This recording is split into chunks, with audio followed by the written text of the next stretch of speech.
So welcome to our second class on Introducing Hinduism.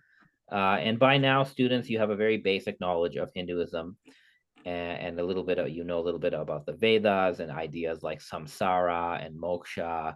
And you've also become aware that it's very difficult to define Hinduism in a monolithic way because there's so many different traditions like within that umbrella. So I thought it would be beneficial if we actually got to speak with actual Hindus, although there may be some Hindus in our class, I have to double check. But it would be nice to speak with actual Hindus who have thought about their religious commitments, who practice in some way or another.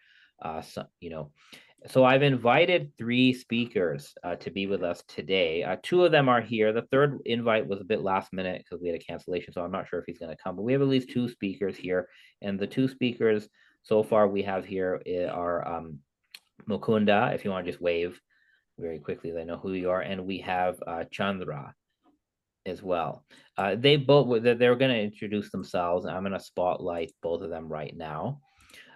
And both of these speakers, they are both Hindu, but they come from different Hindu traditions, which is what's going to be fun about this. And I encourage both of you, if you know the other's tradition, feel free to like contrast like what you believe and what the other tradition believes, not to debate, but just so the students know that, hey, Hindus are not one monolith, just like Muslims are not one monolith. So we're going to begin. So our first speaker is going to be Mukunda. So I'm going to just undo one of your spotlights over here. And I ask students for this session, please turn on your cameras. This is a way to show respect to our guest speakers. Nobody likes to talk to themselves. And we don't just like to talk to blank names because you guys could all be Russian bots running on Chat GPT for all we know, unless we see your face. Although I know there's going to be AI like faces as well. So our first speaker is, now if you don't have a camera, that's okay. Our first speaker is Mukunda. And Mukunda, you have like an online presence called like Meru Media. He has a YouTube channel. I've gone on his YouTube channel, right? And I think I've been invited again to your YouTube channel. So that'll be fun. And if you look up Mukunda on YouTube, he's been a guest on other things as well. So he's from a particular Hindu set of Hindu traditions. So he's going to talk about sort of his perspective in those branches of Hinduism. So, and he knows a lot about religion and philosophy. So, if you guys take more of an interest in these matters, you feel free to contact our guest speakers, by yourself. So, thank you, Mukunda, for being with us. Welcome to my class. Thanks, Khalil. Hey everyone, how's it going? My name is Mukunda Raghavan. I am a lawyer slash tech person. I work in technology. I work in law. I've worked in the government as a prosecutor before and general counsel a couple companies and things like that. But my passion, frankly, has been religion, philosophy, mythology, and just studying the human condition in some sense. And religion is the backbone of trying to understand that.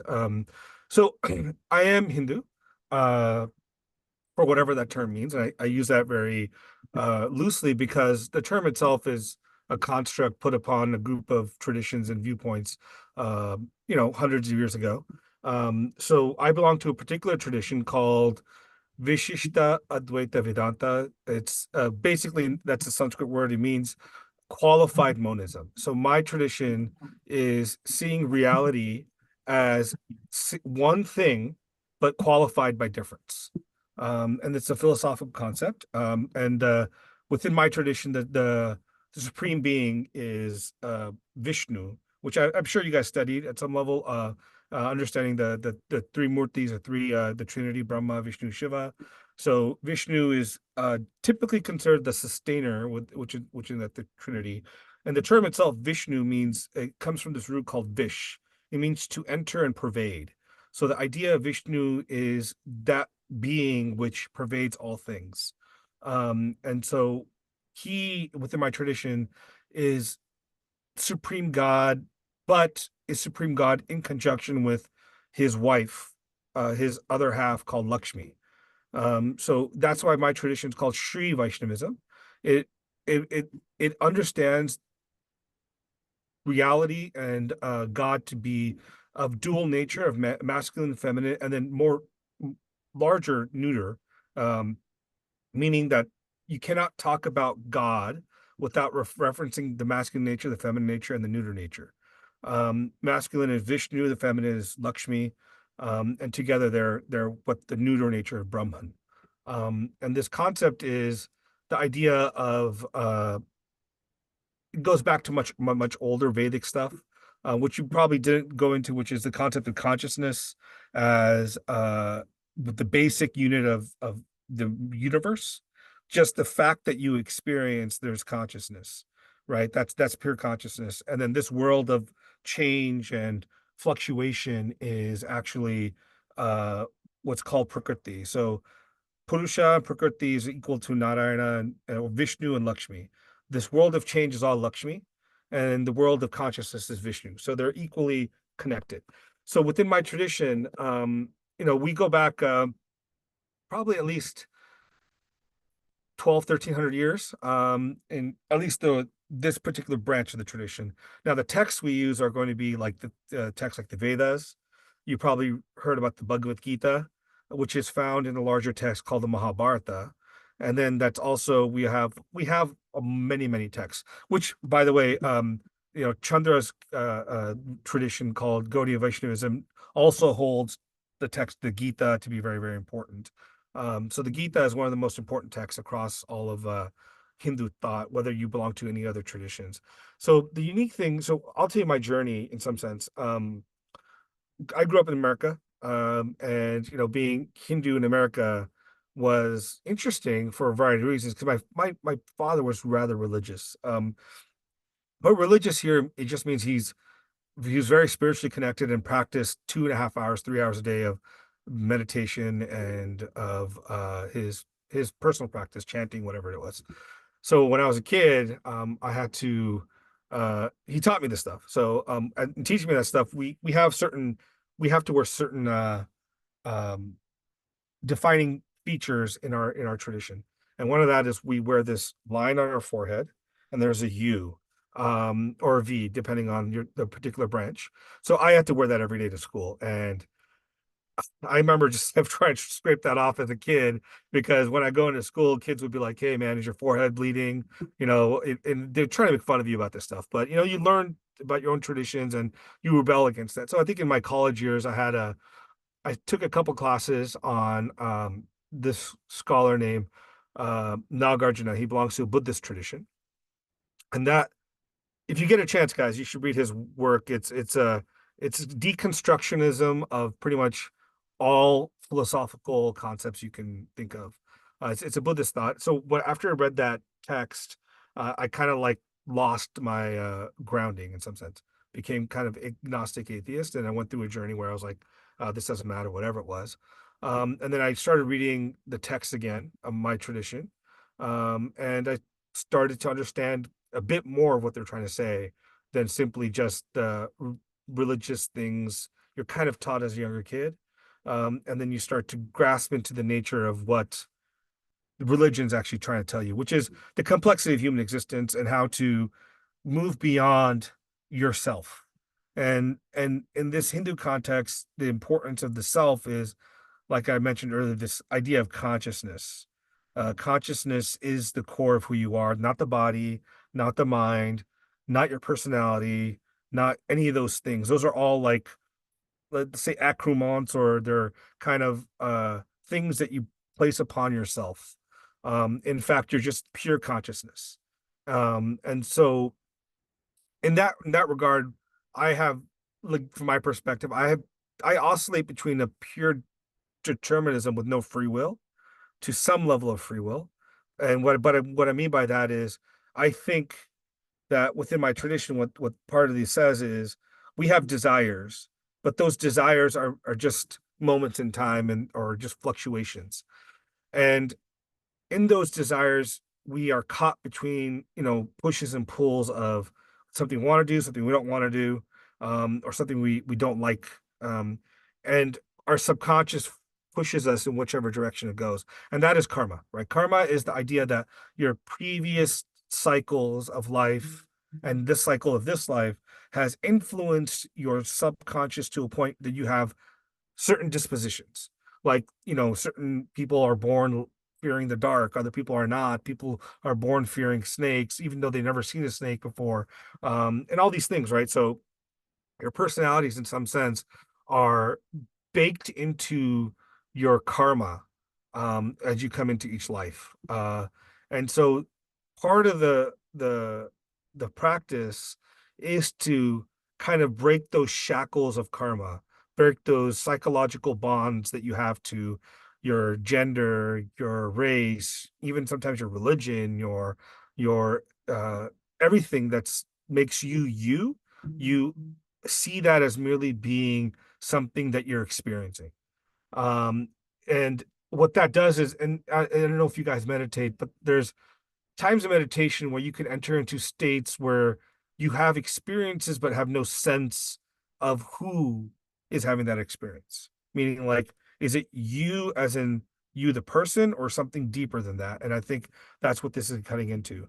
So in my tradition, going back a little further, so we, like I said, we postulate this supreme being, Vishnu, who's in conjunction with Lakshmi, who together create. And again, Hinduism doesn't have creation. It doesn't have creation ex nihilo. So creation's always existed. And in my tradition, the idea is creation, or this world of existence, like the material world, is utterly part of God. So because it's part of God, it can't have a beginning, and nor can it have an end. It just changes forms and shape into as he sees fit and as he wishes. So it's not as if like there's nothing and then God said, let there be light, or, creates out of nothing. It's out of himself, or, and out of himself comes this entire reality, including you, me, and this entire universe. So in that sense, that's the tripartite nature of God. There's God as Vishnu. There's the individual self consciousness, like you and I. We have this individual viewpoint, right? We see the world uniquely in a first person perspective. So it's interesting. In a little digress, I'll say, if I, as my soul inhabits your body, I will see things differently than you see things, because we each have that unique first person perspective. So each of those things it's in and of itself internal and non-creative. And then finally, there's the world. So these three things are made of the substance of God. So God is the indwelling spirit, pervades. Like I said earlier, the word Vishnu means that which pervades. So because he pervades everything and is everything, the world is called one substance, which is Vishnu. But it's defined by the qualities distinction. It's the equivalent of, I think, saying like a red rose. The rose is what holds that redness. The redness you can't abstract from the rose, because even though they're two separate things, they're one thing. The redness is different from the rose, but together they're just one. But both those things are considered Vishnu. So in that sense, and just being very, very like high level here. And so the relationship between the individual self and God is one of pure love. So Vishnu is utterly beyond all existence and all knowledge and knowing, but you can experience him. And in his infinite love, he comes in and takes what's known as avatara, or forms. And in those forms, he's purpose is two, which is one, to protect and give divine grace to his devotees, and then secondly is to restore dharma through to from destroying evil, right? And that's kind of his avataric nature. He comes in infinite number of avatars, which is why you've heard the term avatar. It comes from that. Ava means to cross. To come down, and Athara means to cross. So it's coming down or crossing over. In some ways, saying like coming into manifestation. So this idea that avatars are born is not really true. He comes into being in this material world. And what I would say, and also to that, is in my tradition, the concept of salvation is not the merging into God, but into having a deep personal relationship with God that lasts through existence and eternity. And that's knowing that yourself and the nature of yourself and the nature of God are the one and the same, because it's based on God. And so it's the way we see reality is there's three means of emancipation or moksha, as the term comes. One is through karma, through action. You do good deeds, you do things to help others and make yourself a servant to others. Secondly is what's known as jnana or knowledge. This is the path of meditation, introspection, deep intuitive knowledge. And the final path, or in our tradition called the highest path, is called bhakti, which is entering into devotional and relational connection with the divine, where you can have the relationship of mother to a child, a parent to a child, meaning like God can be your parent or you can be God's parent, or you can be lovers, as in the story of Radha and Krishna that's told through the leelas of and then there can also be elements of friendship, and then master and like servant kind of thing. So these kind of experiences are considered to be the devotional ways to achieve that knowledge. What else can I say here? So I also belong to a secondary tradition. It's called Kashmir Shaivism. It's a tradition that comes out of northern India, and that is where the supreme god there is Shiva. And now I know it's going to be confusing. I hear one hand to have Vishnu, the other hand to have Shiva. They're both considered supreme in some sense. There is a sense of like how that works is fundamentally what we're saying is consciousness is supreme. And in that supreme state, it can be Shiva or Brahma or Vishnu. While I perceive of it and the text I hold to think of Vishnu as supreme. Some other texts say Shiva is supreme, but they ultimately all say they all are Brahman or all pure consciousness and existence. So there's a lot of plurality and engagement there. The other position is so when I'm Kashmir Shaiva, that particular viewpoint takes the position that, well, the only thing that exists is consciousness. Consciousness is all that exists and it reflects on itself. I don't want to get too philosophical because it gets really trippy, but it's really interesting. So as a Hindu, you can have multiple viewpoints and engagement to the world. You can be a worshiper of Vishnu, worshiper of Shiva, worshiper of the goddess, worshiper of nature itself, because they're all seen as manifestations of the one true reality that we can experience. And so, I kind of want to leave it there for right now, unless you guys and open it up for questions for you guys. I could go into a little more depth, but yeah, I just wanted to give some time for you guys. Do you guys have any questions? All right. So what we can do is, and I apologize, I am running to go pick up a child, but I'm going to stay on here. What we can do now is we can take questions. So there's two ways you can ask a question. Number one, you can write a question in the chat box. Okay. Number two, which I would prefer, you raise your hand or you just unmute and ask a question. My preference is that you would unmute. And remember, students, what did I tell you on Tuesday? I said the only thing you need to do for today is prepare a question. So who would like to ask a question? Let's see if our students did their homework. All right, Mehdi, go ahead. You can unmute and say your question.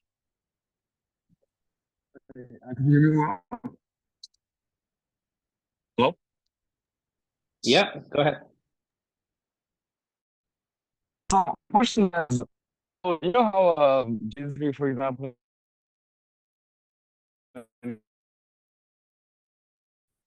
to the people that are Christians, I'm wondering, like, how is the message like passed through, like from the gods to the people that are Hindu?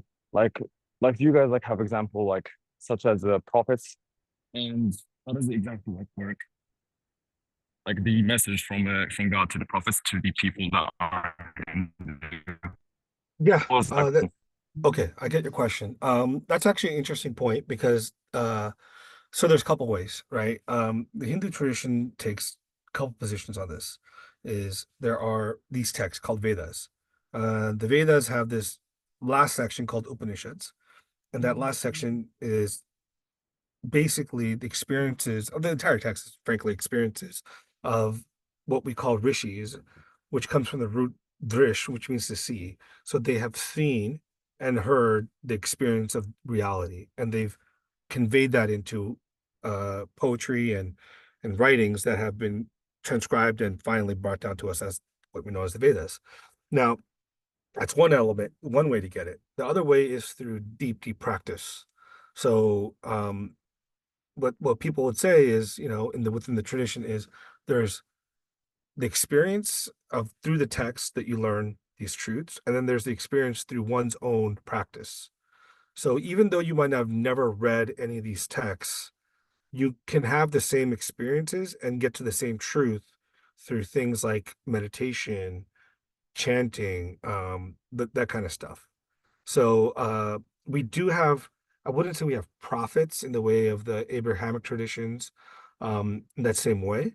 They're not quote unquote sent by God, but they're beings or people that get knowledge about the universe, through God itself, and can convey that.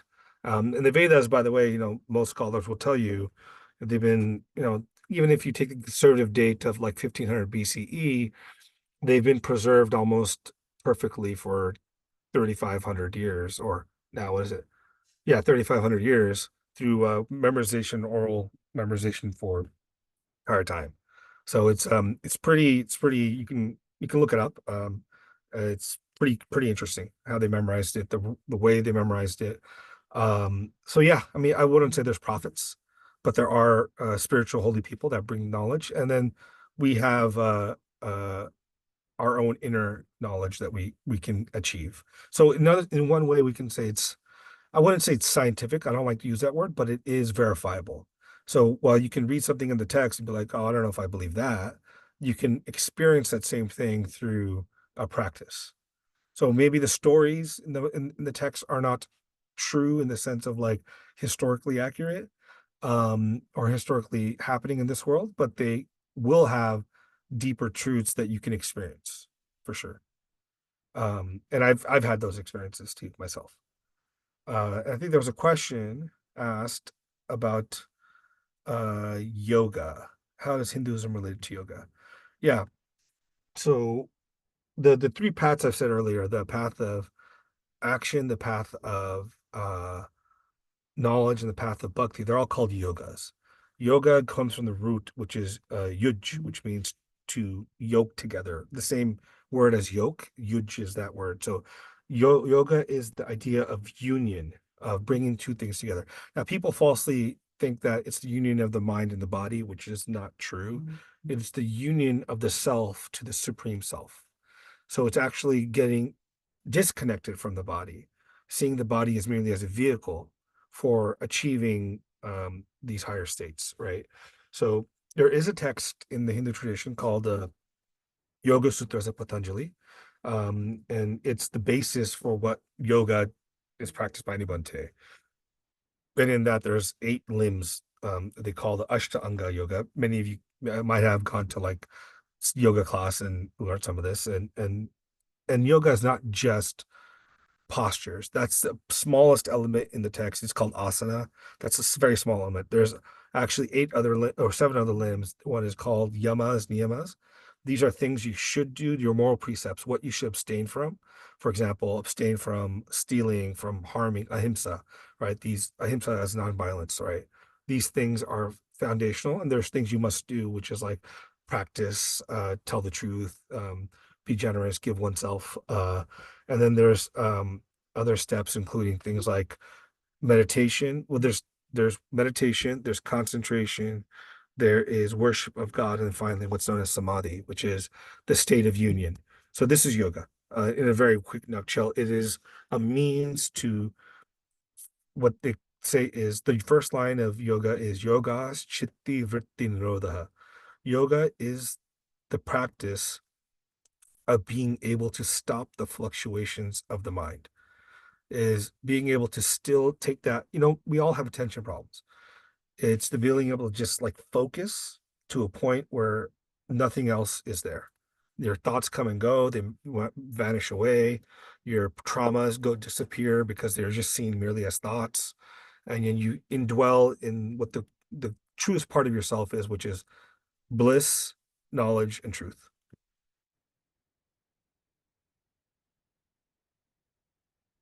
Oh, we have another question. Yeah, go ahead. Yeah, go ahead. Go ahead, Connor. Yeah, Connor, why don't you go ahead? So I guess my question is, are there any like things in Hinduism that maybe not as many people know about? Like things that are like mainly things that people in the religion would know about primarily? Yeah, I mean, I think that's a good question. It's also a complex one. So not to be too over exaggerating, what I would say is whatever. So this is actually a line from Mahabharata that can apply to, I think, Hinduism as a whole. Whatever you can find elsewhere, you can find here, but whatever you don't find here, you'll find nowhere else. So the idea, I think, in some sense, is whatever traditions I think globally you'll find a parallel analog in Hinduism, whether it's going to be, for example, people in my tradition, some of my traditions take monotheism to be utterly the most important thing, right? Worship only Vishnu. They won't even look at other gods. Whereas you might find many people that are polytheists about this, and other people, they don't even think there's a god, but there's just being. Like for example, there's a lot of non-Hindus don't know is there's strains of Hinduism called Nirishwarvadi, which means they believe in the world, but they don't believe there's a creator God. There's no such thing as a creator God. And that is like, for example, this particular school of thought called Mimamsa, which, by the way, all modern linguistics was built from, I'm not going to say all, but let's just say a large part of where modern linguistics comes from is from this guy named Patanjali, who lived around 4th or 5th century BCE, who wrote this text called Ashtadhyayi, which he basically creates the language of Sanskrit as we have it today, which becomes the foundation of computers, because he creates a generative language that within the text itself, you can create language itself. And it's something that you guys probably heard of Noam Chomsky. He used that as the basis to develop linguistic theory that he developed, and then computer science today came from that too. So in that context, the traditions themselves do not necessarily comport to things like doctrine. Some of them have doctrine, some of them don't. Some of them have God, some of them don't. So yeah, it's pretty diverse. And each tradition there's many things even within a tradition nobody knows. So we have what we call the outer tradition, which most people practice, even most Hindus practice. And then there's the inner tradition, which is reserved for a small group of people that you have to be initiated into once you get to a certain stage of your spiritual development. And those things come into play in this body of work called tantra. Tantra, well, there's a larger tantra that for example, I belong to a tantra called Pancharatra Tantra, which is the tantra of 5 nights. But within that tantra, there are numerous small things that are reserved for higher level initiates. So there's a secrecy around some of this stuff too, because it's the idea that knowledge is the most powerful thing and should not be given to everyone everywhere because they will misuse it. And you want to give the right knowledge to the right people so they get to the right goals. I guess, All right, Micah? thank you. Yeah, of course, Yeah. Colin. We just checking here. Micah has his hand raised. If you want to go ahead. Yeah, I was gonna ask, what about Hinduism really like sticks out to you and draws you in compared to like any other religion? Yeah, I think I'll say a couple things. One, I think from my understanding and my viewpoint, it gives you the most comprehensive view of reality in a way that doesn't dismiss other people's experiences in reality. Meaning, like, for example, my own view is Christians are partially right, Muslims are partially right, all these groups are partially right. They're going to achieve some spiritual development. Now, do I think they'll get moksha? I don't know that. I think some of them will, some of them won't in this life. But most of us are on a path, and the path is all valid. Some are more easy direct access, some are longer route, but we're all on a path. So two things it teaches me is one that all reality is the truth in some way, has some element of truth. So like no one is a blasphemer, no one is fundamentally evil. There is evil things done, but we're not evil. And I think even more so that what I learned is compassion for all beings, right? There, in the Gītā, which is a primal text for me too. One of the things Krishna says is Sarva Bhuta Hite Rata, for the purposes of the compassion and benefit of all beings, right? So the beauty of part of Hinduism is that it's not human only centric. It is centric about all beings. It's about treating all beings equally. So Krishna in the Gītā says, that knowledgeable person, the Sanskrit basically is Vidya Vinay Sampanne Brahmane Gavihastini Sumichi Svapakayecha Pandita Samadarshana. The person that has knowledge, who's wise, sees the cow, the dog eater, the wise person, the elephant, the horse, all these beings as having the same truth to it. It's the same Vasudeva or same God. It pervades all of them. So how can you harm others? But also the flip side is Hinduism deals with contradiction very well. Very fact is, while it says ahimsa is the highest dharma or the highest good one could do, ahimsa means nonviolence, it also accepts that to live, we're violent. We breathe, we kill infinite bacteria, amoebas in our bodies. We kill animals, we trample on things. So Hinduism gives you a means to accept the reality of our world, but also say this is not only it. There's something else going on here. And even the reality that we live in, we don't judge. We can have views on it, and we can punish and do those things, but ultimately we recognize we're part of the same matrix that everyone else is doing. So I think there's an element of acceptance, of compassion, and then I think it gives the most accurate depiction of reality that I can think of. All right. Thank you. Just in the interest of time and out of respect for our two other speakers, I'm going to have to sort of conclude Mukunda's proportion right now. So thank you so much, Mukunda. I know you had to go early. Yeah. Thanks for coming here. He's at work and he actually took the time out to speak with us and answer your questions. And real quick, if I can, if you guys are interested, check out Meru Media, just meru.media. Or if you go on YouTube, we have the Meru Media podcast, MERU Media. And you can message me, email me. I'll answer questions. We have a bunch of scholars on, so I appreciate your time, guys. okay, great. We're now going to have our second speaker, and I'm just going to quickly introduce him. And so we have Nityananda Chandra Granger. He's originally from Honolulu, and he started studying Bhakti, which is the devotional traditions of Hinduism, back in 1993 when he was a teenager. And he started visiting the local temple, learning about some of the doctrines, committing himself to sober living. He then joined an ashram, and he can tell us what that is, as a monk later in 1999. He's traveled throughout the USA, teaching and studying the Bhagavad Gītā. And he's had many trips to India as part of his journey. He's been married for about 20 years. He has 3 kids. So I have 3 kids too. Both have 3 kids. He's now a a GBC Leadership College graduate. He's worked as a community director for the Dallas Temple, like a Dallas Hindu temple, for about 15 years. And now he is in New York City, serving as online community manager for the Wisdom of the Sages podcast, which has 12,000 daily listeners. Wow, that's quite something for a podcast.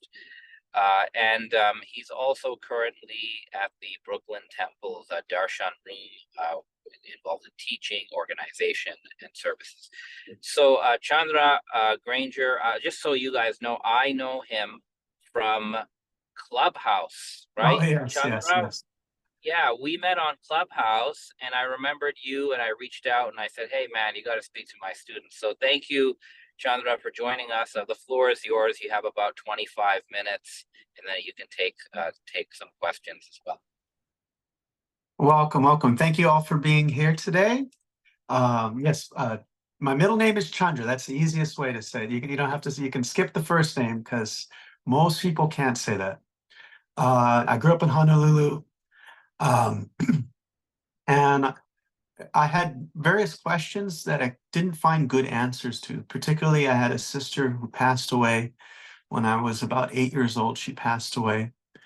And I had questions that oftentimes when people have these questions, they're not really welcomed questions. If someone says, if God is all loving, all powerful, then why does something like this happen? Why do little children pass away? Why there's suffering? And it wasn't until I met a friend of mine and she started to speak about karma, reincarnation, and the different teachings that you find in the Bhagavad Gītā. And it really started to make sense of all things. I think, in fact, many people have some faith that there's God, but there's so many things that come as baggage to it. Okay, if you want to believe in God, then you have to believe that everybody of all the other religions are going to go to hell, or if you want to believe in God, then you have, there's a lot of baggage that comes. So people find themselves kind of pushed towards agnosticism or atheism. But I do feel a lot of people internally have some kind of intuition or some inspiration that there is something beyond just the daily rigmarole of life, that there is something special beyond just material life. And so one of the things I learned was reincarnation is a scientific fact. Did any of you know that? Reincarnation is a scientific fact? Raise your hand if you already knew that. Okay, so there's a lot of science studies of reincarnation, but the way Krishna explains Bhagavad Gita, in the Bhagavad Gita, the way he himself explains reincarnation, is just basic biology. Has everybody taken a biology class? Please raise your hand if you have taken a biology class. So I'm going to give you a question. Put an answer into the chat. Multiple choice question. How does the body grow? A, the body grows just like a balloon grows.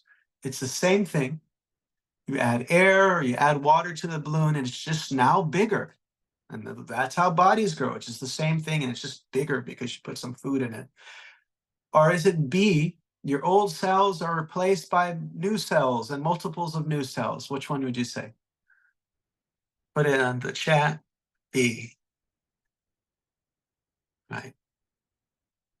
Give this person a popsicle. Got it right. Okay, and this is a related question, might not seem related. Anybody speak a lick of Spanish? A little bit of Spanish? Anybody? Tiny bit, tiny bit? Okay, so you might know this one. So as Mukunda was mentioning, there's a vegetarian lifestyle that is there. How do you say meat in Spanish? Anybody? Carne, Aurora. All right. And anybody can, the third thing, anybody? Show us your meat. Anybody? Anybody going to the gym? Nobody? All right. Come on, Ryan, show us. Come on. All right, so here, anyway, Ryan, did you have this carne that you have, this meat? Did you have that same carne 10 years ago? No. No. Well, kind of. Kind of. Which one is it? Well, the original cells were there, but they've been replaced. Yeah, so is it the same carne? Not technically, no. Not scientifically. So scientifically speaking, you have New cells. Or new reincarnated. meat. Here's our specimen right here. Perfect specimen. So the carne that you have today is not the carne you were born with. All the cells that made your body at the age of 7 are no longer in your body today. Anybody know what's the time frame that is given? That is a common time frame that says within this experience, so much time, all the cells in your body are replaced. Micah knows the answer. He's typing in.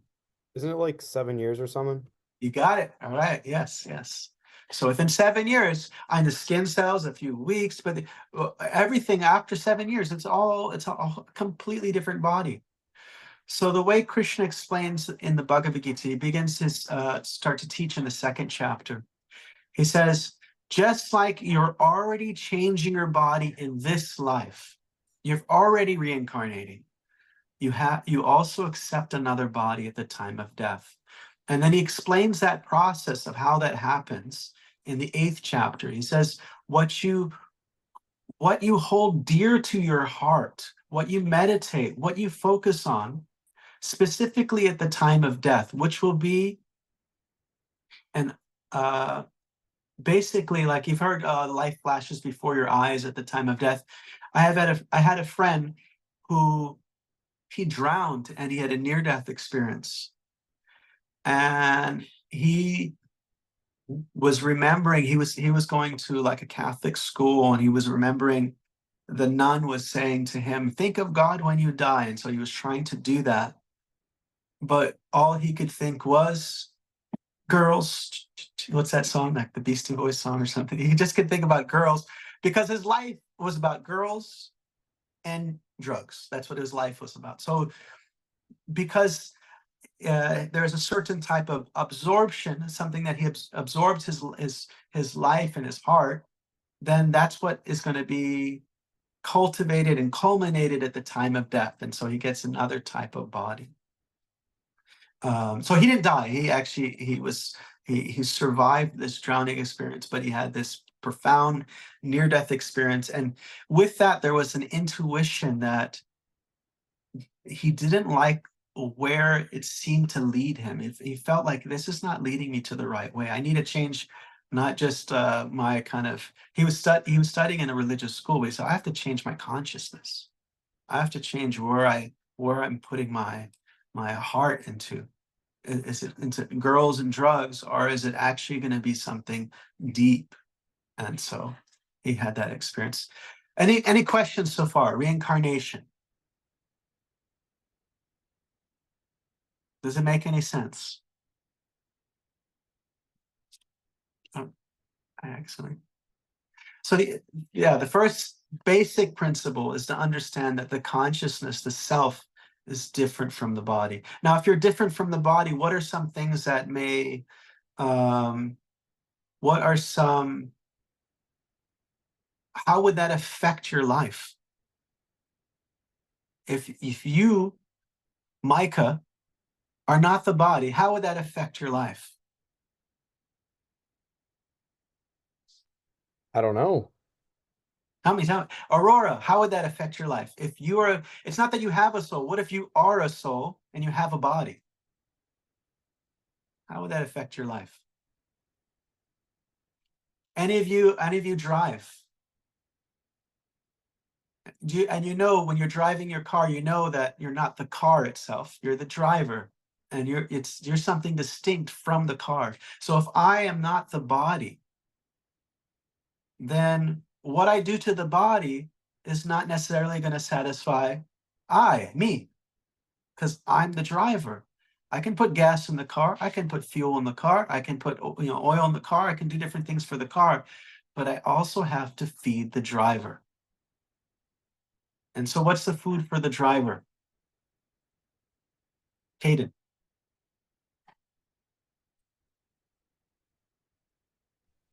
Food. What do you say? What would be food for the driver? What's food for the self? Mindfulness. Mindfulness? Tend that way, yes, yes.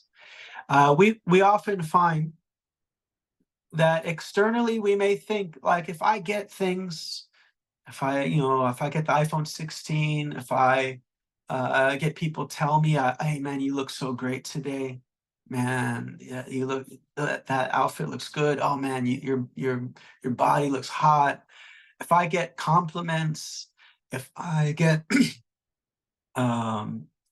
delicious things to eat, I will be satisfied. And we find that there's a lot of people who are more successful and wealthy, and they don't necessarily seem to have a greater sense of happiness and satisfaction.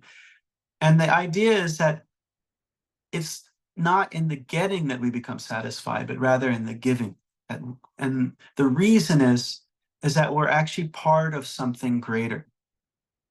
Like everybody, you just imagine if your hands could think for themselves, and your hands decide, why are we feeding that mouth, the stomach? Why can't we just enjoy food on our own? Forget the stomach. Why are we slaving away? And so the hands, they discuss like this, and they go on strike. And the hands are on strike for 3 days, 4 days, 5 days. After 5 days, how do the hands feel? Kendall, how do they feel after 5 days? 6 days, 7 days. The hands are, taking the food and I'm rubbing it on themselves. Like, this is great. But then after 5 days of doing that, how do the hands feel? Like tired, I guess. Yeah, they after a week, they feel weak. Yes, because why is that? Why would the hands feel weak after a week? They're part of something greater. So how do you, if you want nourishment to get inside the hand, you have to feed the mouth, you have to feed the stomach. So similarly, for the soul to actually be satisfied, he must connect with God. And that's called, that process of connection. The word yoga means connection. And the most refined form of yoga is called Bhakti yoga, the yoga of devotion. And so that's what's emphasized in our tradition. And so what is God? How many of you believe that the sun is hot? Raise your hand. Any of you believe the sun is hot? Okay. Colin, why do you think the sun's hot? Just because like it's a flaming star. And so how do you know that? Why do you think that? I guess like that's what I was taught. Okay, so it's like someone, you have faith. Yeah, I guess I believe in it. Okay, well, but is there any other reason you might think the sun is hot? I mean, not really. Like I've been like, I mean, personally, I don't know, but like I believe that it's pretty hot. Okay. Someone, why do you think the sun is hot? Because I can feel the effects of the sun. I can feel the heat coming off of it just walking around. Okay, perfect. So both are good answers, but that one's got stronger evidence. You just felt it directly. You have a direct experience of it. Now, what you're experiencing is an effect of the sun. Like the Mukunda was saying, the red rose. It's like an effect of the sun. It's not necessarily exactly the sun itself. Like if you're sitting in a cave and there's some sunlight coming in, you've never seen the sun before, and someone says, that's the sun. It's the truth, but it's not the whole thing. So similarly, if you experience something of the sun, you understand the quality of the source when you look at its effects. And so sunlight is hot and luminous. So what does that say about the sun? It's so much more hot and luminous. And so similarly, the presentation in our literature is that I'm a person, and then God is the perfection of personhood. So God has a personal form, not just an invisible, intangible energy. That's also an aspect. You have, things of, you have energy, of all these things there. But similarly, just like the source of the sunlight is, now one may see that there's shadows here. There's some, I'm sitting in off of 30th Street and near Penn Station, New York City. And the sun is coming in and I see a little shadow off of this book here. Now, if I were to follow that ray of light all the way back to its source, I wouldn't find shadows there. And so similarly, if I follow I may have a form that needs deodorant, but it doesn't mean that God is a being that has a form that needs deodorant. God is actually has a form, but it's a non-material form, a perfect spiritual form. That's the understanding that's given in the Bhagavad Gītā. And it's understanding that there is one God, there's one supreme entity. There, many of you are probably coming from Christian families, is it correct? You're familiar with Christianity? So oftentimes there's this idea that there is this great division between Christianity and the ideas of the East. But the Bhagavad Gītā presents that there is one supreme being that can manifest in many different ways, but it's an ultimate non-dual substance. It's one being. But there are also many angels, devatas, that are servants of God. Some of you might have heard of Ganesh, or the Indra, the god of rain, etc. These are actual angels in Christian lingo, but there's only one supreme entity. Questions? Any questions so far?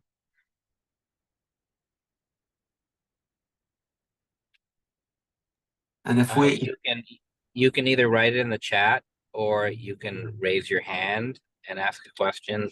Do you have more to share, or do you want to continue going if they don't have questions? You still have a bit more time. You have another 10 minutes if you. It's up to you. I'll just wait a second, see if there's any questions. And if there's no questions, we'll start giving you monk haircuts, because this means you guys fully believe what we're saying here. Micah's like, yes, I'm going to join the monastery. All right, guys, let's have some questions again. You know what you could do is there were some chat questions to Mukunda, but they could easily apply to you. Maybe you want to deal with. You see them if you scroll up a little bit. I'm using my phone, so then I have to flip it. I can tell you. Oh, yeah. I can tell you. So, what does Hinduism say about other religions or non-believers? Okay. Maybe start with that one. So there's also what's the most misunderstood principle of your belief system? Okay. Yes. So, in the Bhagavad Gītā, Krishna says, Ye yatamam prapadyante tam sataiva bhajamyaham. This is a Sanskrit shloka. Ye yatamam prapadyante tam sataiva bhajamyaham mama vartmanum artante manushapartha sarvashaha. He says, as everyone approaches me, I respond accordingly. In fact, everyone follows my path in all regards. And so God is speaking, and this is the Bhagavad Gītā is translated into English as the Song of God. As you heard it sung, every single sentence in the entire book is a song. And God is saying that I respond to the approach. If someone says there is no God, then God backs off and creates an illusion that he's not all around you. It's like one fish is in the water saying, what's this water you're talking about? And the other fish is saying, it's everywhere. You don't feel it? It's in your gills. It's inside your body. It's everywhere. And the fish says, I don't see it. I don't know what you're talking about. So similarly, God is, everything is actually his energy, and everything is under his direction. But he will create the illusion of non-existence because that's the approach. If you don't want there to be God, he backs off. If you say God is just an energy, then that feature of God is revealed to you. If you approach God as a being, then God responds as a being. But specifically, God responds to love. If you approach God like, I want this, like he's like some Amazon Prime app thingy that you just like, God, I want this, I want that, I want this, that really doesn't, that's not the approach that inspires connection. But if you approach in a loving way, and it doesn't matter what religion you're approaching, that's the element of bhakti. If you approach God with love, then he responds. And so this element of bhakti can be expressed in all religions. There is no limitation to God's mercy and response. He doesn't care what religion you are, but he just simply responds with love and devotion. I see Ryan has his hand up. Yeah, so earlier when you were talking about reincarnation, like you made the point of old cells being replaced by new cells. So essentially my question is, after death, all those cells die off. Where are these new cells coming from? So where would you go? Yeah, I'm essentially just asking So the soul would be to elaborate post-death. Yeah, so post-death is by the direction of providence, the soul would be in the semen, would go into the egg and fertilize the egg, and then the growth would continue. So it's like, after your car breaks down, you get another car. You exist outside of the life of that car.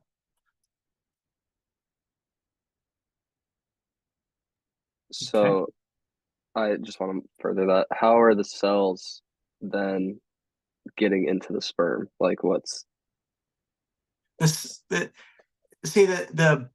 matter is not what's giving life. It's the soul that's giving life. Okay. It's like what's making Kermit move is not Kermit. It's the hand inside the puppet. It's the soul that creates the vitality. For example, you could give billions and billions of dollars to the scientific community, take into a test tube, put a single-celled organism, take a little needle and kill that single-celled organism, and then say, here, I will give you billions and billions of dollars, create life. There's nobody on the planet who can do that right now.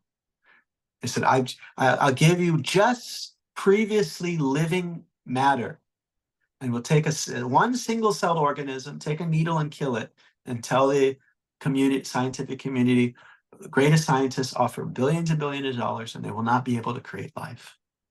And so what life comes from love, not from matter. Okay, thank you.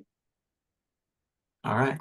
And I think there was a second question that was given by our great professor.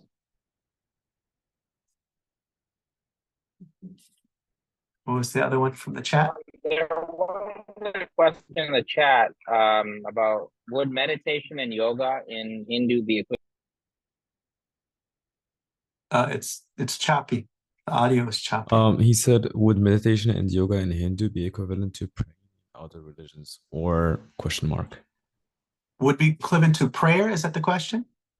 Yeah, like yoga in Hindu, would it be equivalent to praying in other religions? And you have prayer in the yoga in our own tradition as one of the 9 limbs of bhakti. Meditation is, in a sense, you could say they're similar, but it's not that the Christians have prayer and the Hindus don't have prayers. They both have prayer, and in perfection, those prayers may be done in great focus meditation. Meditation simply means to keep the mind completely fixed. Another question I would like to, or another topic I would like to just share is that I don't generally call myself a Hindu because the soul is not black or white. Like my body, my father's African American, my mother's Caucasian. I grew up in Hawaii, but that's my physical body. But I am not the body. That's the first basic lesson of our philosophy, is that the soul is different from the body. And so the soul is not white or black or male or female or Republican or Democrat or Christian or Muslim. The soul is eternal.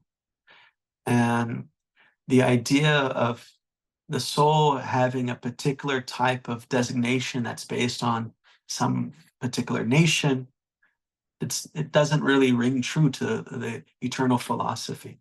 So the idea is that the soul is eternal. The term Vaiṣṇava is actually a very broad term. It means anybody who has faith in the divine ultimate being. As he mentioned, that we understand the name of God, one name of God to be Vishnu, but God has unlimited names because God has unlimited qualities. And if someone is saying Allah or Jehovah, these are also names for God.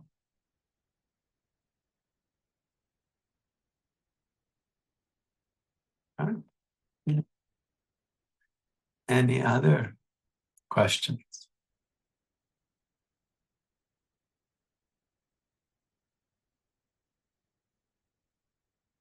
Oh, Micah, please go for it.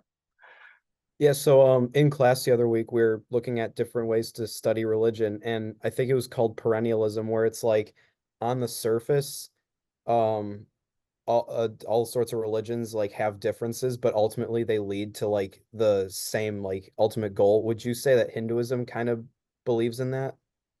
Well, again, the term Hinduism is very ambiguous. Because anything that comes out of India is called Hinduism. But I would say in general, all religions, including the various different religions of Hinduism, there is, one term you could call is hierarchical inclusivity, meaning that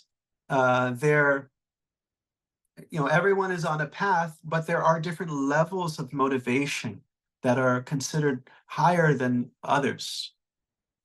For example, in the Vedic tradition, you have three kind of levels of motivation that you could see in all religions. Basically, the bottom level of motivation is a person is motivated by some type of material gain.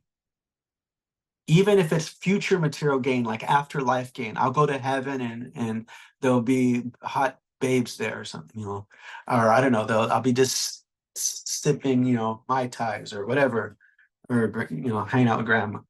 But it's about what I'm gonna get out of it, or just even God's gonna help me, call 1-800, such and such, call and God and give $20 and God is going to make you so fortunate, blah, blah, blah, blah, blah. So this prosperity gospel is like, that's kind of the lowest level of motivation. Actually, even a little lower than that is just straight fear. But kind of low level is, what am I going to get? This kind of prospect of what am I going to get? And then the next level beyond that is what is called jnana. Jnana kanda, karma kanda, jnana kanda. Next level is a person. This is a big jump of levels. This is somebody who is so spiritually wise that they understand that all material pursuits are not deeply satisfying, and therefore the person really just wants heaven, salvation, nirvana, moksha, whatever you want to call it. They want that spirituality, that spiritual experience. So that's level 2. So what is our level 1 and level 2 have in common? Like an ultimate goal? They're both selfish. It's about what I get. Level 3 is I want to give. Level 3 is like the mother does something to see the child happy, not because she's calculating, I will then be happy, but she's, even at her expense, she just loves to see, she's driven to see her child happy. So that's devotion. So that's the highest level of religious experience, is a level of devotion. Somebody might want to come just to get God to help them get wealthy or go to heaven. Someone might want just a spiritual experience, but the highest, according to our tradition, is to connect in love and devotion. And so that's and so everybody is kind of following these kind of different paths according to these levels of motivation. So we would say there's a highest motivation, but not necessarily that that no one is, that everyone can. It's like stepping stones towards that highest form of motivation. Does that make any sense? Yeah, thank you. All right. Again, I hate to break up a good conversation, but out of the issue of time, because we have one more speaker, I want to thank Chandra for being with us today and for giving this very interesting talk. And I can tell by the way you speak to my students that you've been in this sort of religious spiritual education area for a long time. So thank you, Chandra, for the talk. Thank you. Questions. And just like Mukunda, I want to share our podcast. We have #1 podcast on spirituality on Apple Podcasts, up to 15,000 listeners a day. Wisdom of the Sages. Write it down. Wisdom of the Sages. It's hilarious and it's also very deep. It has the famous former punk rock icon from the band Youth of Today, who became a monk in the 80s. And then also you're going to want to write down Arjuna Gallagher's YouTube channel, because he has a very Theology Unleashed, is that what it's called? We'll get to hear about it, but he's got a very popular YouTube channel also. So thank you all. Great meeting you all. All right, so we are going to move to our third and final speaker for today. And this is Arjuna Gallagher. Nice to see you. I think the last time you joined my class about 2 years ago. It's actually the same course. Actually, no, it was a different course that you joined with me. And just so people know, I had another speaker who came from a Muslim background. He had to drop out, and I was like, oh man, like, what do I do? So I just sent in sort of a Hail Mary or a Hail Krishna email to Arjuna, and he's just like, in like 5 minutes, he's like, yeah, I can do it, you know. So I'm really glad to have you with us. So Arjuna, I actually knew him before I met him online, because he does have a YouTube channel called Theology Unleashed. You're still doing that, right? I think. Yeah, still doing it. Yeah, a little bit less lately because I'm pretty busy running my electrical company now, but yeah, I still put the odd thing up. So you'll see if you go on his YouTube channel, like he gives Hindu perspectives on a lot of contemporary issues. So, you know, like modern philosophers are still debating a bunch of things. So Arjuna comes in, and you've even had discussions with various people. So yeah, I get professional philosophers on somehow or other and get to talk to them, which is really cool. Yeah, so that's something new, right? Where Hinduism as a perspective or series of perspectives is now being in conversation with, like, you know, contemporary atheists and Christians and whoever. And I think Arjuna's done a couple of debates on some of these things, like, is reincarnation true? Are many religions right? Or, you know, this sort of thing. So I'm really happy that he's here with us, and he's going to give sort of, you know, I've told all the speakers, like, speak from your perspective, you know, sort of like, why are you Hindu? Why are you this kind of Hindu? What's your experience, and so on. So welcome, Arjuna. The floor is yours. Oh yeah, great to be here. Like Khalil mentioned, I have a YouTube channel called Theology Unleashed, where, yeah, basically I try to bring an Eastern monotheistic perspective. So I'm a Caitanya Vaishnava, which is, I think of it as monotheism. It's also been described by one thinker as polymorphic monotheism, which is the idea that God has multiple forms. So just as a person has a different features of their personality that they will express in a different environment. So the court judge, when he's in the courtroom, you see a different side of him than when you see when he's at home. There's one story of I think it was like the Prime Minister of the UK at the time. Someone was waiting for a long time to have a meeting with him, finally looked through the keyhole and saw that he had his son riding him around the room like a horse.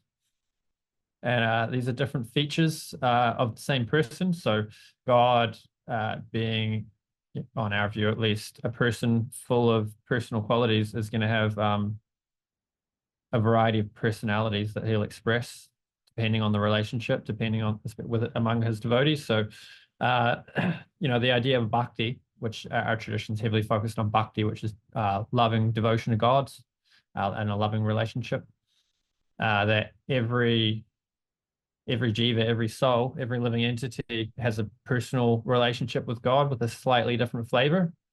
So, we all want to be valued. And, you think, some big famous person, they've got so many people offering attention to them and they don't really care. You can't be something special to someone famous who's got, people lining up to give them adoration. But God's got, everyone in existence, at least in their optimum condition, is offering attention to God, and God's capable of reciprocating with that in a unique way with each living entity. So this is where the polymorphic comes in. I might back up a bit and just say, Khalil was saying I should express why I follow this tradition. So I grew up Christian in British Columbia, and apparently the Anglican Church at the time was giving a somewhat watered down version of Christianity, pandering to the liberals and stuff and trying not to trigger anyone. So that might be part of why I found Christianity disappointing. It didn't seem to have a lot of substance, and the philosophy didn't make a lot of sense to me. And then when I was 21, moved back to New Zealand, I met the Hare Krishnas, and the philosophy made complete sense to me. There's all this talk about how, we're chasing happiness in this world, but really what we're looking for is found in a loving connection with God. We think we're going to be happy from a romantic relationship or from, getting a sports car, or, various people have different ways of chasing happiness. But the pleasure, the enjoyment, the rasa is the Sanskrit word that's found in any of those things, is just a reflection of the rasa that's coming from God. And it's like a perverted reflection. When you get the real thing coming from the original source, it's actually satisfying, which comes on to another point. A key teaching in Bhagavad Gītā of Bhakti is this idea that in the material world, our unhappiness comes from trying to be the enjoyer. So Western society, a lot of neuroscience and different self-help podcasting and whatnot content is talking about how, there's the hedonic treadmill, and, you're chasing these pleasures, but then the effort that it takes to get the same result diminishes as you keep doing it. And people are talking about the horrors of adult content, whereas Bhagavad Gītā and the Caitanya Vaishnava teachings and many other traditions too, they're many levels removed from that. So this stuff where society's talking about the hedonic treadmill and the harms of adult content, that's like the bottom of the cliff. That's where you're getting so far down the road that it's actually causing damage. People have, an inability to have a healthy marriage, have healthy relationships because they've got damaged their psyche so much from watching so much porn and whatnot. But, if going too far with it is damaging, then maybe just what's considered a normal level is holding us back from a higher level of consciousness. So that these monk teachings and, various things, they talk about how sense control, and just having this attitude of service. So instead of trying to be the enjoyer, trying to be of service to God, and by virtue of serving God, we do that by serving all living entities. So when your consciousness, what makes you tick in life, is actually serving other people, you're not even on the hedonic treadmill in the littlest bit. You're I hope the point's simple. So why I joined, I mentioned why I joined, because philosophy makes more sense than that, the other ones. One thing I focus on with my YouTube work is trying to, either do interfaith debates or debate with atheists. But I like to bring up, the Caitanya Vaishnava perspective into these conversations and say, in the West, hundreds of years. They've been debating, say, the problem of evil, or various other debates that come up. Some debates are perennial. So, you know, the classic one is, you know, you listen to some Christian apologists and they'll tell you Christianity is unique. We're special because we're the only religion that teaches works, that teaches grace, salvation by grace rather than salvation by works. Everyone else is teaching salvation by works, which is just totally not true. If you actually study the world of religions, you'll see pretty much all of them have had a debate about grace versus works. And, you know, there's either it's all grace or it's all works, or there's somewhere in the middle, which is, you know, you place yourself in such a way that you get the mercy and that's how you get saved. So I find those subjects quite interesting, where it's like a completely different culture. Like basically there's the Abrahamic traditions, and they've got their own version, like philosophical traditions inspired largely by Greek philosophy. And then there's the Indian traditions, and those are the only two major traditions that have their own independent philosophical systems. So it's very interesting to see where they've had similar debates and where they haven't. For example, there's the problem of evil. It doesn't come up at all in the Indian traditions. I like to problematize the word Hinduism too. I just prefer to say Indian traditions, because when you hear the word Hinduism, it's kind of a loaded term. People, when they hear it, might think of popular versions of Hinduism in the West, which are basically really impersonalistic. It's almost similar to Buddhism. Or they might, a lot of people who identify themselves as Hindus, they just think of it as an ethnic term. You know, we've got our style of cooking, we've got our style of dress, we've got our way of decorating our houses, and this is Hinduism. And they don't really go much deeper than that. So I like the word Indian traditions because it's very clear. We're talking about a collection of traditions that have various differences from one another, that share a commonality of having arisen in this geographical location and alongside one another. Whereas, you know, like someone who's saying, oh, people might say this is the real Hinduism, that's not real Hinduism. It's kind of like, you know, people think, yeah, anyway. Where's I going with that? Hinduism, debates that happened in the West. So yeah, the problem of evil never came up. And I think I haven't got notes on all the reasons I've come across in the past. I've been meaning to do a video on how Christianity differs from Caitanya Vaishnavism, but I haven't had a lot of time to research and put it together. But yeah, in Indian traditions, there's a heavy emphasis on karma. So there's a lot of personal responsibility. So if something bad happens to me, I understand I must have done something to deserve that. And when you've got this attitude, it's a very humble attitude. Now there's various objections which I could get to if you guys are interested, that people have to the doctrine of karma, like, oh, it causes victim blaming, which is kind of silly, because saying that a belief that something you did has caused you to be in a bad situation now, saying that it's victim blaming would be like saying that diagnosing somebody with a lifestyle illness as victim blaming. You know, like, oh, you made some poor choices, you didn't exercise enough, you have followed a poor diet, and that's why you have diabetes now. You know, the victim blaming idea is, if you think somebody is responsible for the situation they're in, then you'll have less compassion for them, which is not how healthy human beings look at other people. You know, if I see a person suffering from diabetes due to a series of poor choices they've made, I don't have less compassion for them. I think that's terrible, they're suffering like that. And it's the same with karma, because there's this Christian idea of sin and stuff, and it can be loaded with the idea that the person themselves is actually intrinsically bad, and that's where you get into blaming them. Whereas the idea we get in Bhagavad Gītā and from these Eastern traditions is largely that the soul itself is pure, but it can become covered over. So just like, you know, if somebody's good and then they develop, you know, sometimes people have grown a brain tumor, which has caused them to do violence. And then we think, oh, that's terrible that good person had that thing happen in their brain that caused them to act like that. We similarly look at people who have gone down a dark path and, you know, maybe doing pretty evil things. There's a good soul inside of there, and they've just become corrupted. But if you remove the dirt from the heart, there's actually someone good down there. So we don't lose compassion. How salvation works is pretty different. I've actually done a whole podcast on with a Christian scholar, Jimmy Akin, and a Vaiṣṇava scholar, Dr. Howard Resnick, and they discussed, the different ideas of salvation. In Christianity, there's different versions of it. The Christians can't work. A lot of them don't agree. There's a lot of debate. Jesus did something.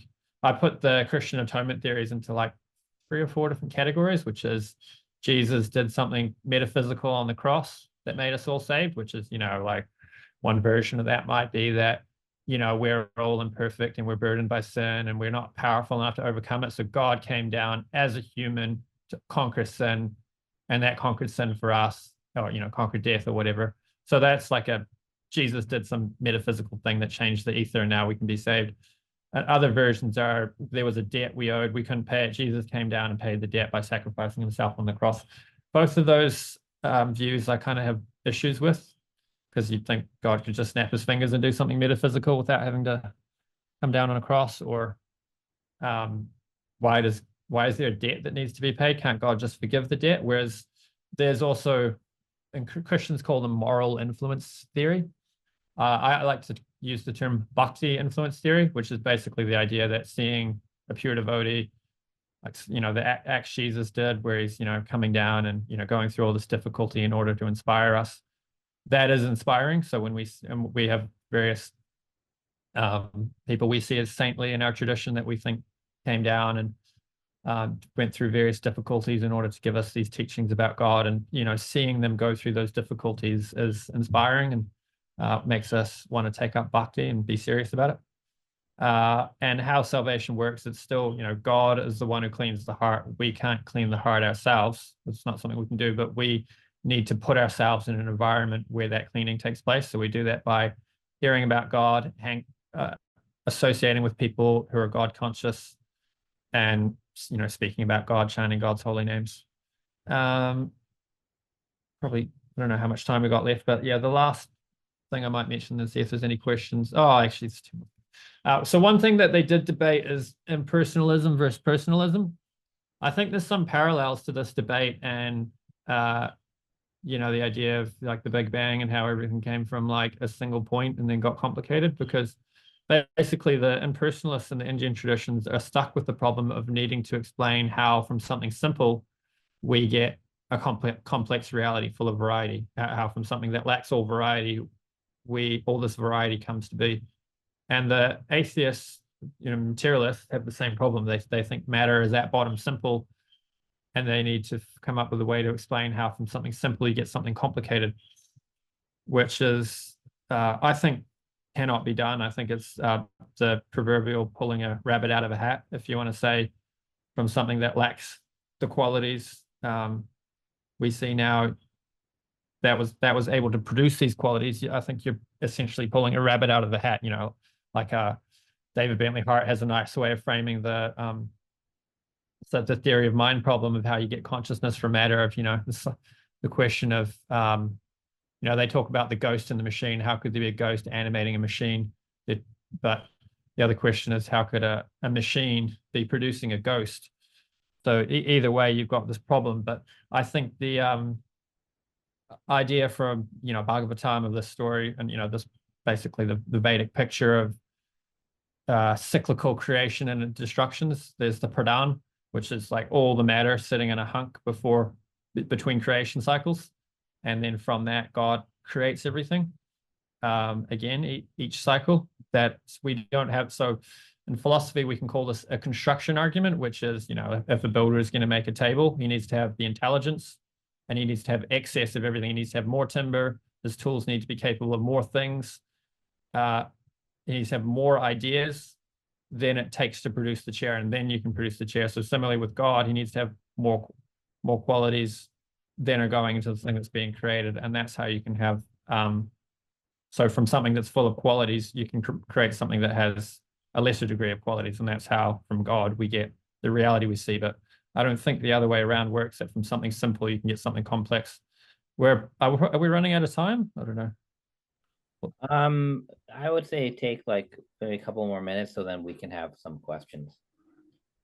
Yeah, so this the impersonalism personalism debate. So this went on with Adi Shankar Acharya, And he presented a quite impersonalist view, and then his followers went even further with it. And then people like Ramanujacharya and Madhvacharya came along and presented treatises arguing against Shankara's view. And one way you could simplify the debate is, the Vaishnavas, the ones with the monotheistic idea, thought the solution to this problem of how we get all this variety is we just take Brahman, another word for God, and we just put all of the qualities into God in a pure way. So we don't have, the question that might come up, if everything's coming from God, then what about, the profane things, the things that actually don't seem very godly? How can that too be coming from God? And the answer is it's a perverted reflection. So, the reflection of the sun on the water has qualities the sun doesn't have. For example, you can throw a stone at the pond and destroy the reflection. That the water starts rippling and you can no longer see the reflection, but you can't destroy the sun.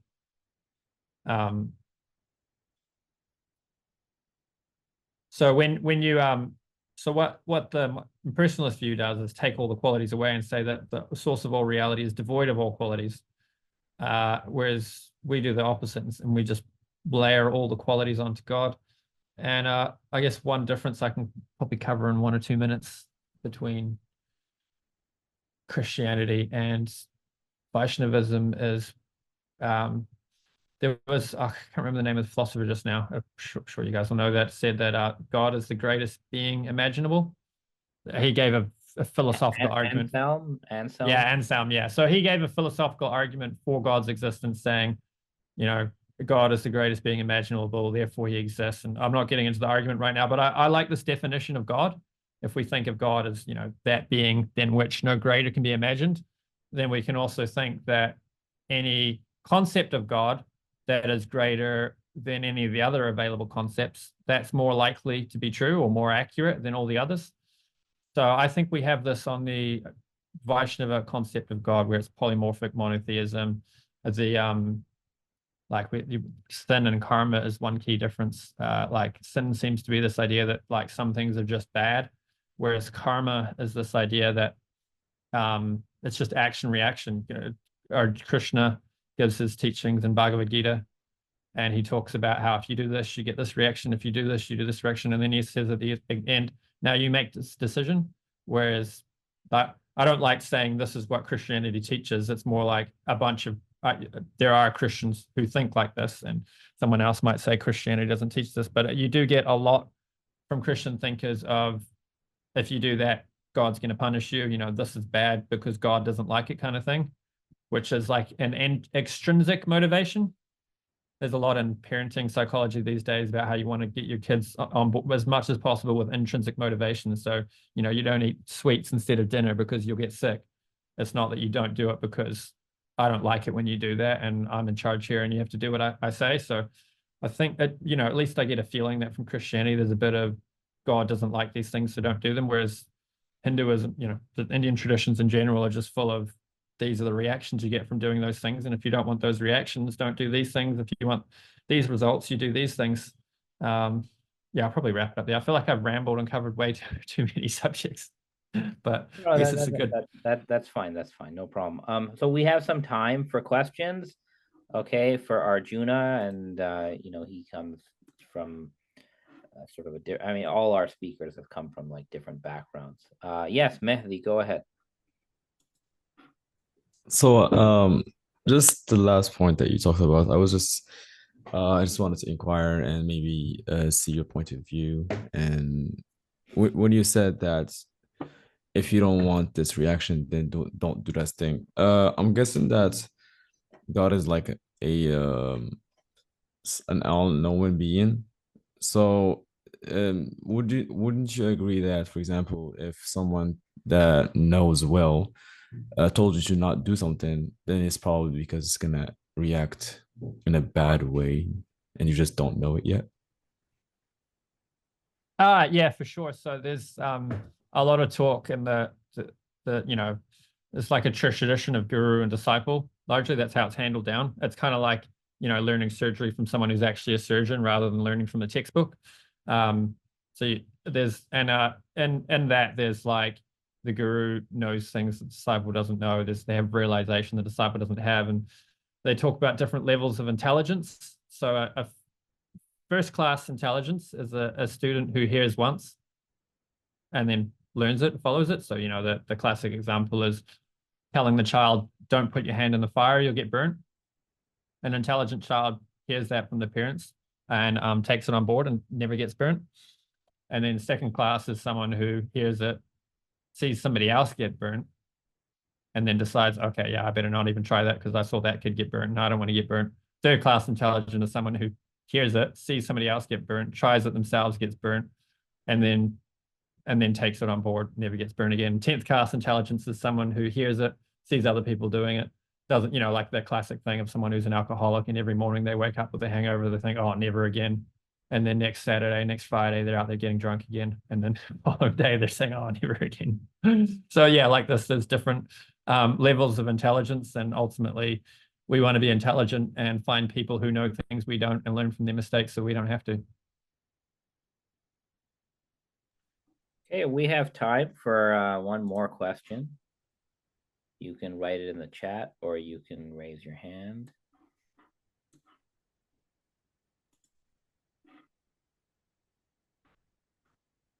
Any more questions? I'll throw a link for my channel in the chat too. Yes, yeah, everybody please do that.